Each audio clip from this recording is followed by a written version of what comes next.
3 confissões de um mesmo tipo. Dr. Z recolheu do principal interessado e do signatário, cuja autoridade sobretudo deu fé, à confissão da piada.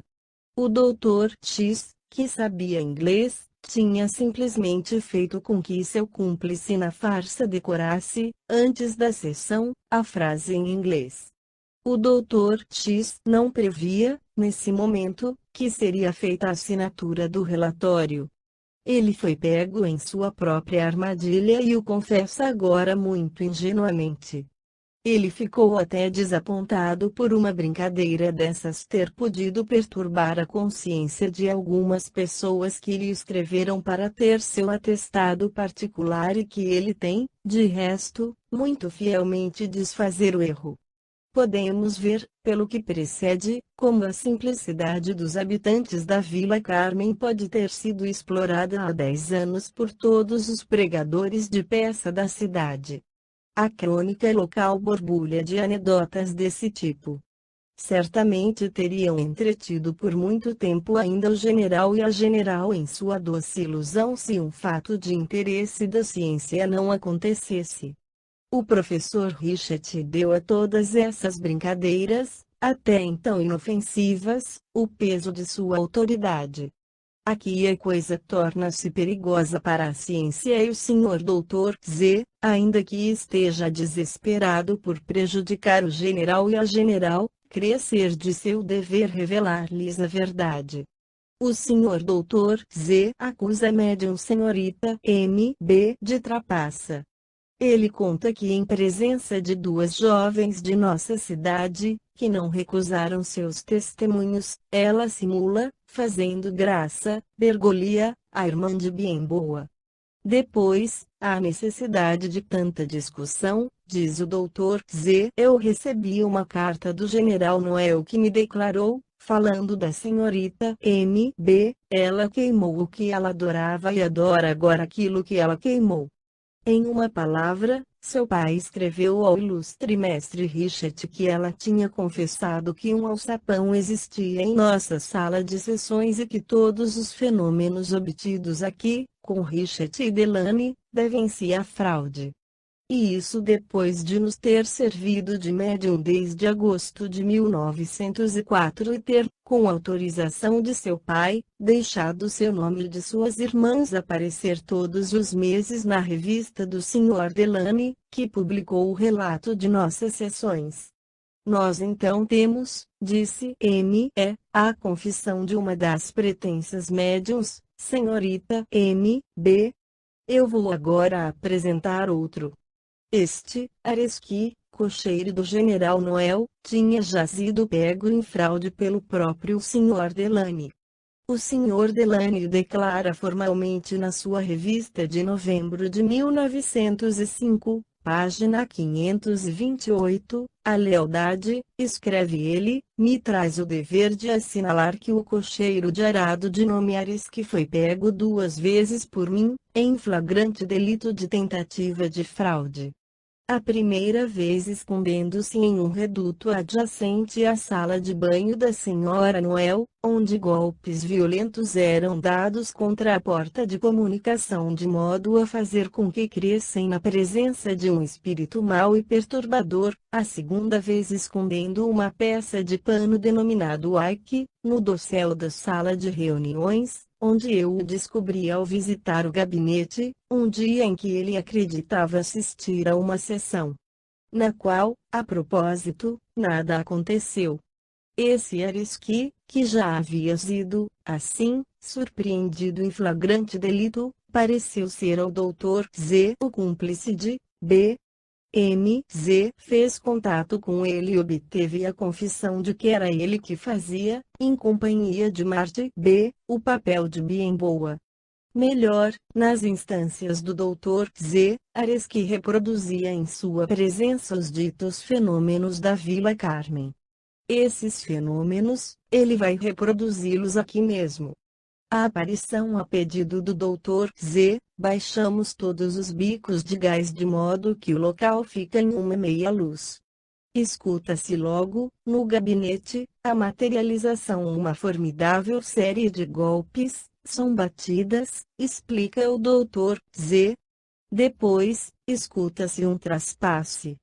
As cortinas se agitam como se sacudidas por um vento forte. A assistência, ainda que prevenida, está ansiosa. De repente, no interstício, aparece das cortinas, deslizando de alto a baixo, uma forma branca indecisa. Ela desaparece repentinamente e escutam-se suspiros sufocados, depois uma outra série de batidas rápidas. As cortinas ainda se agitam. À altura do homem aparece uma forma de cabeça branca que, lentamente, muito lentamente, examina a direita e a esquerda, como para inspecionar os assistentes. Depois a cabeça se retira também lentamente. A cortina é puxada rapidamente para a direita. Uma forma branca aparece, é Biemboa, que desliza lenta e prudentemente sobre o chão, num ritmo hesitante. Ele se abaixa, num movimento lento, insensível, depois refaz-se completamente, e tudo isso em um silêncio impressionante. De repente, violentamente, Biembo entra no gabinete. Ele procura ali os fluidos necessários. Ele reaparece, em seguida, por baixo da cortina, podendo-se escutar uma sequência de batidas muito leves. Ele se aventura para fora da cortina e se apresenta ao Dr. Z, que sente seus pulsos. Assim, diz ele, fez o professor Richet. Biemboa desaparece em seguida majestosamente no gabinete de materialização. A sessão termina. O Dr. Z pede que acendam o gás, não sem ter tentado produzir com óleo fosfóricos fenômenos luminosos. Mas, a preparação farmacêutica foi mal feita e não se distingue mais que algo de uma mão brilhante e uma bola de algodão fosforescente.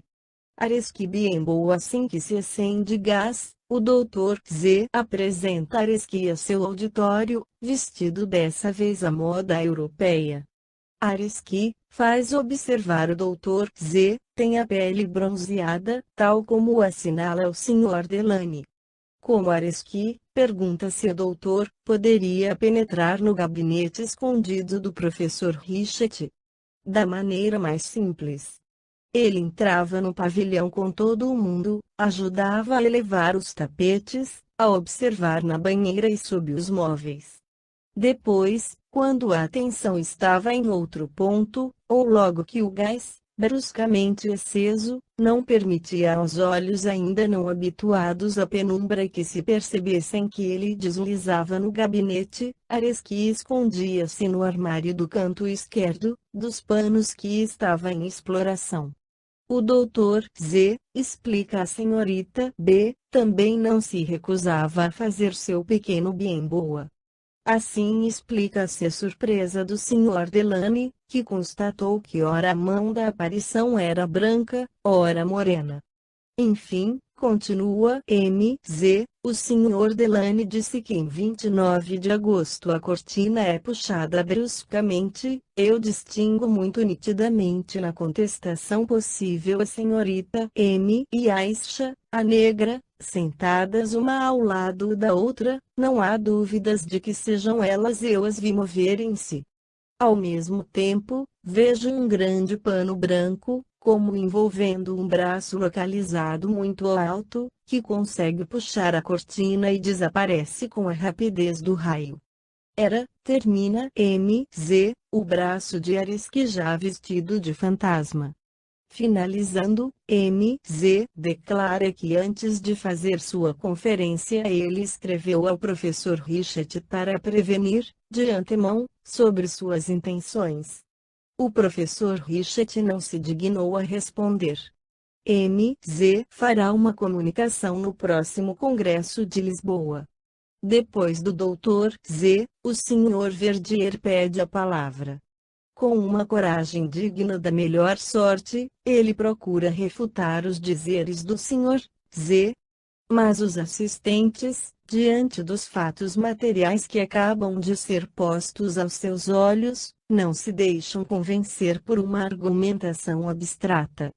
Tudo que o Sr. Z anuncia sobre a fraude ou as fraudes da Vila Carmen repousa, na verdade, sobre isto aqui. Pôde-se, num teatro, mostrar um indivíduo que, coberto de um pano branco, fazia o papel de um fantasma, absolutamente como em Cloches de Corneville, e o público ingênuo logo concluiu que os fenômenos da Vila Carmen eram fraudulentos.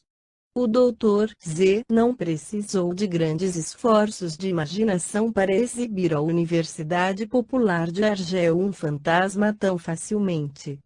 Ele desejou mesmo mostrar os fenômenos luminosos empregando óleo fosfórico, mas seus conhecimentos em química não foram suficientes para alcançar essa pequena preparação. Toda essa cena que se passava em um silêncio impressionante emudeceu os assistentes. Ela tinha algo de picante. O ator fazendo o papel de fantasma era o charreteiro do General Noel, um denominado Areski, despedido pelo general por imperícia e mentiras. Como o cocheiro Areski interviu? O Dr. Z nos ensina. É simplesmente entrando conosco na sala de sessões e supor procedimentos que não parecem misteriosos, quer dizer, ao examinar conjuntamente conosco o tapete, a banheira e os móveis, depois quando a atenção estava em outro ponto, ele deslizava para o gabinete e se escondia atrás da cortina. Ora, eu declaro formal e solenemente que, das 20 experiências, em média, das quais participei, nenhuma vez foi permitido Areski entrar na sala de reuniões. Seus atos nos tinham inspirado muita desconfiança de modo que tomamos cuidado de tê-lo completamente afastado.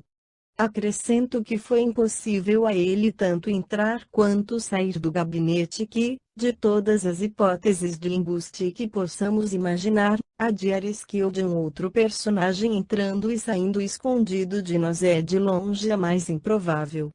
Ela é tão improvável que eu mal posso crer que ele possa ser tido como um indivíduo de bom senso, capaz de se atestar fé. Essas são proposições inúteis que eu teria, por desprezo, lançado ao silêncio se o Dr. Z não tivesse desejado revelar ao universo essas maquinações de um doméstico despedido.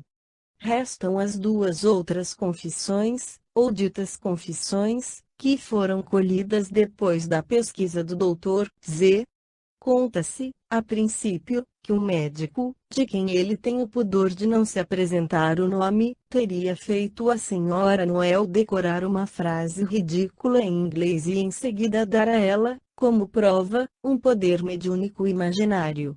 E, bem, eu declaro que eu não conhecia nada dessa história, que isso jamais foi questão em meu relato, que eu não sou responsável, de modo algum, pelo que pode ter sido dito e feito para além de mim 13 que eu lamento sinceramente se a história for verdadeira, e o médico que consentiu fazer esse papel e a Sra. Noel, que acolheu com boas-vindas tal pessoa. Quanto à dita confissão da senhorita Marty B., segundo o Sr. Z., que existe um alçapão na sala de sessões. Ora, primeiro, jamais a senhorita Marty B. escreveu ou disse que havia um alçapão. Segundo, não existe alçapão. Devemos tirar, entretanto, uma conclusão sobre as objeções que depois de 6 meses de reflexão, com grande reforço de confissões extorquidas, contra pesquisas e pesquisas, falsos testemunhos, propósitos de baixa estirpe, conseguiram construir contra os fatos dos quais eu fiz o relato. São as 5 afirmações seguintes. Primeiro, um indivíduo vestido de um pano branco pode divertir-se no palco e fazer o papel de fantasma. Segundo, esse indivíduo pode ser o cocheiro do General Noel. Terceiro, o cocheiro do General Noel afirma que penetrou livremente conosco na sala de sessões, quando esta afirmação é uma mentira audaciosa. Quarto, um médico lidou com a Sra. Noel há 2 anos, fazendo com que um indivíduo que não sabe inglês aprendesse 11 palavras de inglês. Quinto, a senhorita Marty B. teria dito que tudo aconteceu por meio de um alçapão, enquanto o que, de início, ela não o disse, em seguida, que não há alçapão. A existência desse alçapão, a propósito do qual um advogado de Argel escreveu-me uma carta emocionado que eu publico qualquer dia, se houver necessidade, é desmentida pelo relatório que segue. Eu confesso, de minha parte, que ao relatar esses fenômenos extraordinários da Vila Carmen, sua estranheza havia, apesar de todas as provas recebidas, inspirado-me dúvidas com frequência e eu as tinha ardentemente manifestado, sem dissimular sua força. Mas agora, depois da precariedade das objeções que puderam fazer sobre ela, minhas dúvidas em parte desapareceram. Charles Richet. Capítulo 8. Emile Lowe, arquiteto, S.N. Boulevard Laferriere, I. Eu, abaixo assinado, Emile Lowe, arquiteto expert em Argel, certifico ter visitado e examinado o interior e o exterior do dito local, sala de sessões da Vila Carmen, Rua da Ruinha Mustafa, pertencendo ao Sr. General Noel. Essa vila e suas dependências foram construídas a partir de meus planos e minha direção, em 1893, pelo Sr. Battistini. O local do qual se trata ocupa inteiramente o único andar de um pequeno pavilhão à direita da entrada da propriedade e era, em outro tempo, ocupado como lavanderia, coberto por um terraço de tijolos e cimentos sobre ferros em duplo T, ele está construído em alvenaria de entulhos. O térreo serve de garagem para os carros e é separado do andar de cima igualmente por um piso de ferro em duplo T, batido com tijolos e cimento de 0,23 de espessura. Nesses dois pisos, visíveis em toda sua extensão entre as quatro paredes, não existe nenhuma abertura ou qualquer alçapão. 14. A garagem tem acesso para a Rua da Ruim e a escada da entrada, ela também é iluminada por um respiro situado sob o piso, na parede que dá para o jardim e bem à vista. A sala do andar é iluminada por duas grandes janelas das quais uma dá para a Rua da Ruim e a outra para a escada de entrada. O acesso à sala é feito por uma porta que dá para o jardim. No muro intermediário, inteiramente visível do interior e do jardim vizinho, não existem aberturas. Consequentemente, certifico que não existe e jamais existiu nenhuma abertura senão a mencionada acima. Constatei também que o estado da construção está tal qual o construí e que nenhum reparo foi feito há mais de 6 meses. Argel, 16 de março de 1906.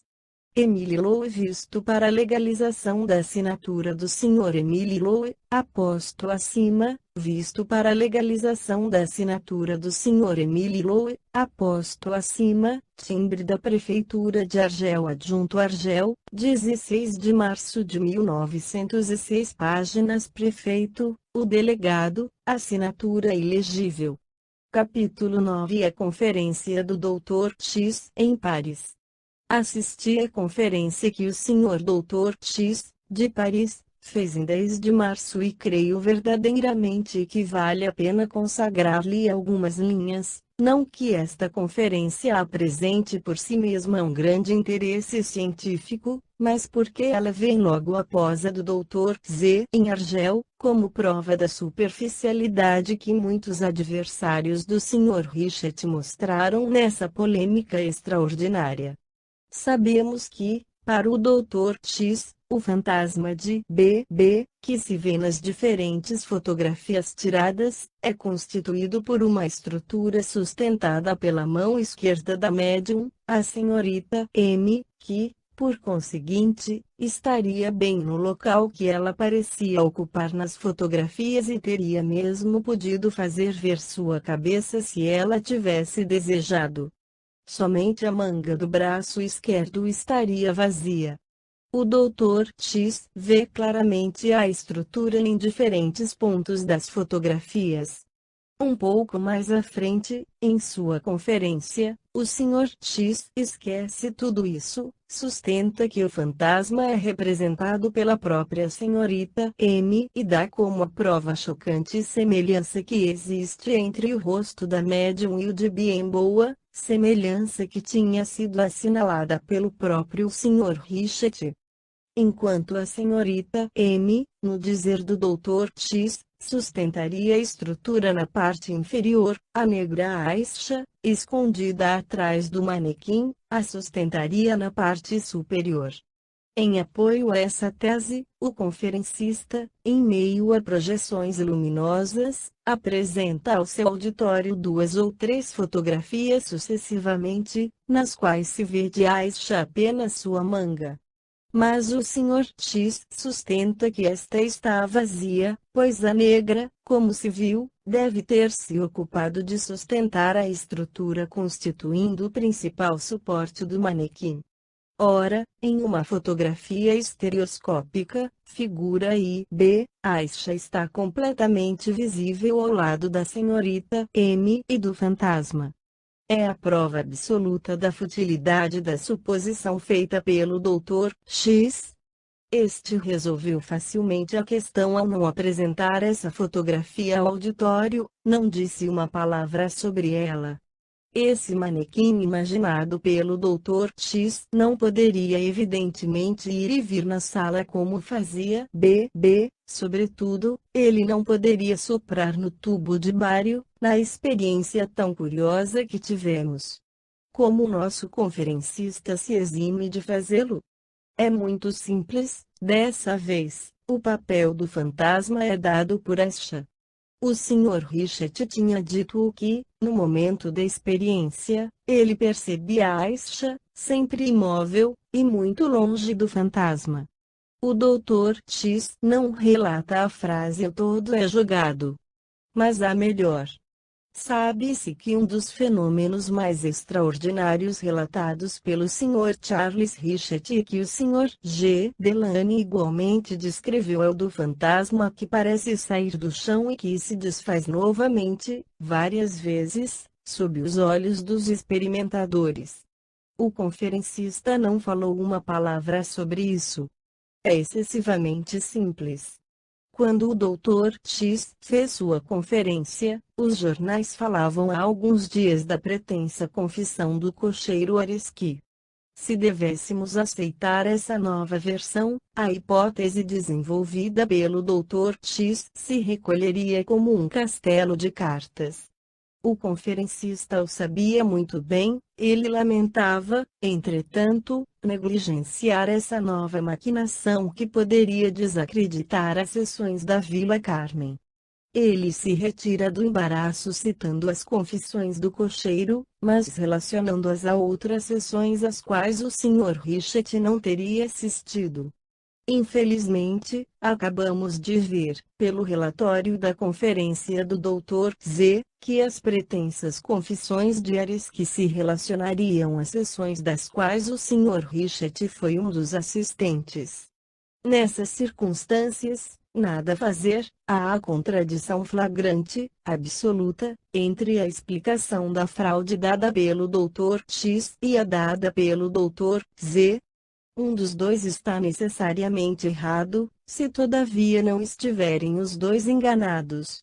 A lógica gostaria que eles fossem adversários nessa questão, eles se tocam, ao contrário, acima da cabeça do bom senso, porque o essencial não é sustentar uma coisa verdadeira ou razoável, mas sustentar que os experimentadores da Vila Carmen foram enganados. Antes de se ocupar das sessões da Vila Carmen, o Dr. X tinha falado, em sua conferência, das experiências de William Crookes, seguindo o mesmo sistema de ocultação.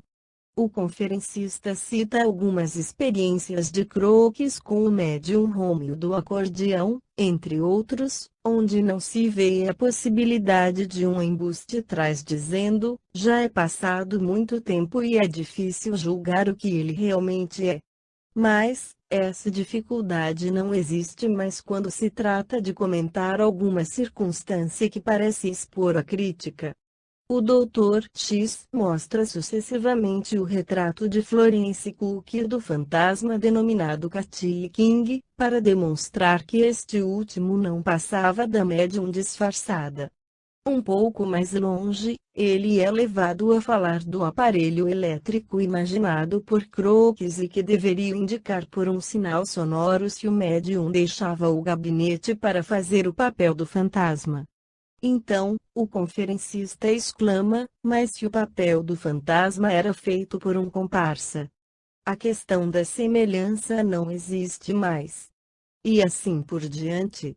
Um dos ouvintes, o escritor de comédias, Sr. Albin Valabreg, impaciente, interrompe o conferencista: traga, então, a conhecimento do público que o próprio Crookes disse.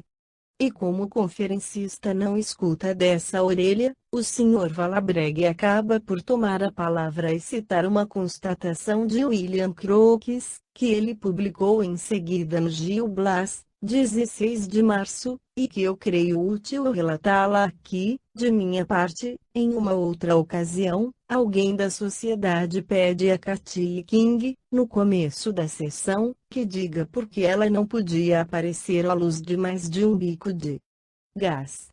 A questão pareceu irritá-la e ela respondeu: eu lhes disse a todos, já várias vezes, que eu não posso ficar sob forte luz. Eu não sei por que, mas eu não posso, e se os senhores querem ter a prova de que eu caminho em sua direção, abram todos os bicos de gás e observem o que vai me acontecer. Somente lembrem-se que não haverá sessão esta noite porque eu não poderei voltar. Vocês então têm escolha.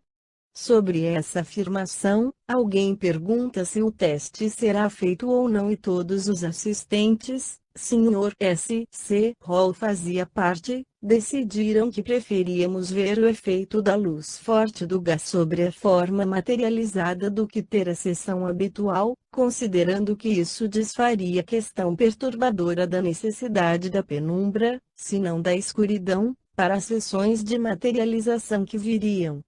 Nós, então, fizemos conhecer nossa decisão a Katy e ela consentiu em passar pela prova, ainda que ela nos tenha dito, em seguida, que isso lhe causaria muito mal.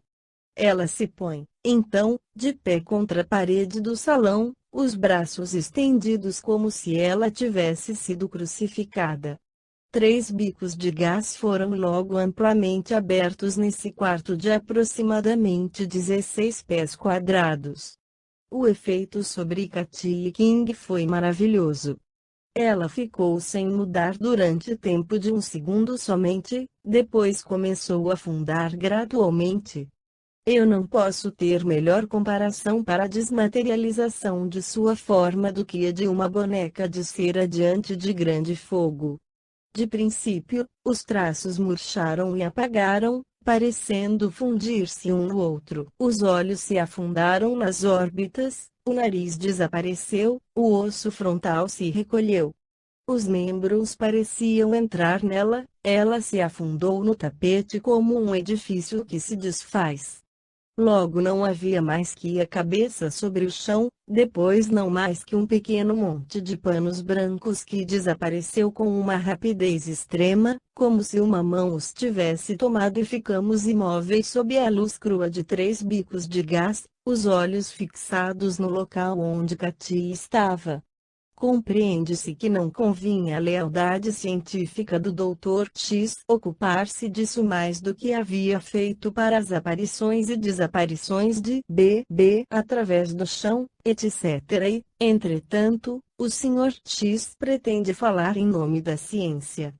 Eis as palavras pelas quais ele fechou sua conferência e que merecem ser passadas à posteridade: os espíritos fizeram um apelo ao julgamento da ciência.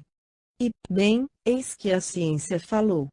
O espírito científico, sem ofensa ao Dr. X, não é constituído por parcialidade e por escamoteamentos da retórica.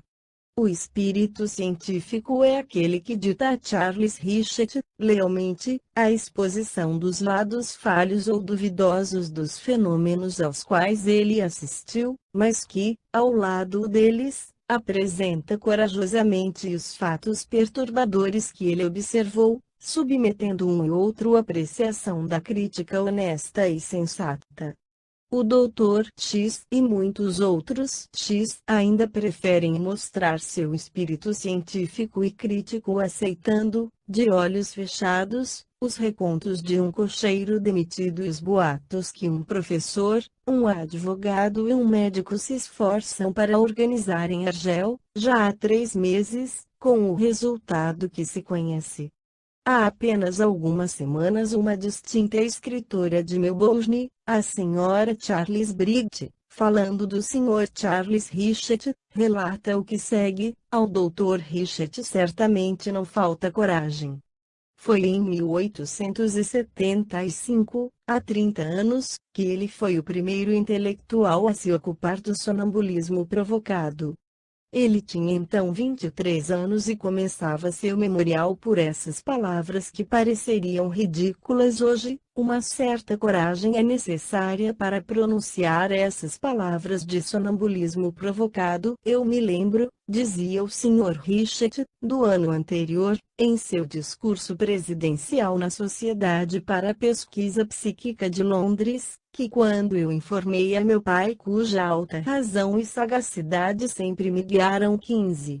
Nesses estudos em um domínio proibido, ele reconheceu que elas estavam corretas, mas, quando eu manifestei a intenção de publicá-las, ele me dissuadiu dizendo: você, então, quer se perder?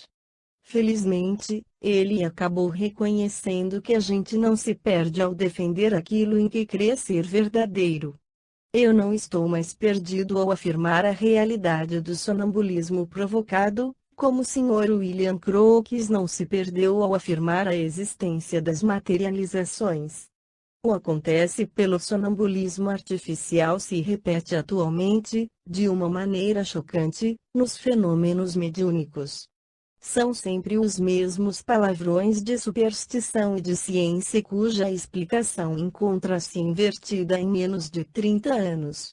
É sempre a mesma luta entre as pessoas que afirmam depois de terem experimentado e as que negam sem terem passado pela experiência. Os argumentos que já foram lançados a inúmeras fraudes de sonâmbulos são atualmente aplicados às inúmeras fraudes de médiuns. Os experimentadores enérgicos, mas imbecis, que aconselhavam violências para que se desmascarassem os sonâmbulos, hoje as aconselham para desmascarar médiuns. Os espertos, que acreditavam ter argumento contra o sonambulismo, fraudes que eles mesmos executavam com o objetivo de convencer os experimentadores, ingenuidade, não encontraram um método mais eficaz e inteligente nas sessões mediúnicas. Apesar disso, o sonambulismo artificial triunfou, a telepatia está perto do mesmo resultado, fenômenos metapsíquicos, apesar dos obstáculos que igualmente lhes criam as rejeições de adversários intransigentes e as distrações de defensores místicos. Vesme. Fim.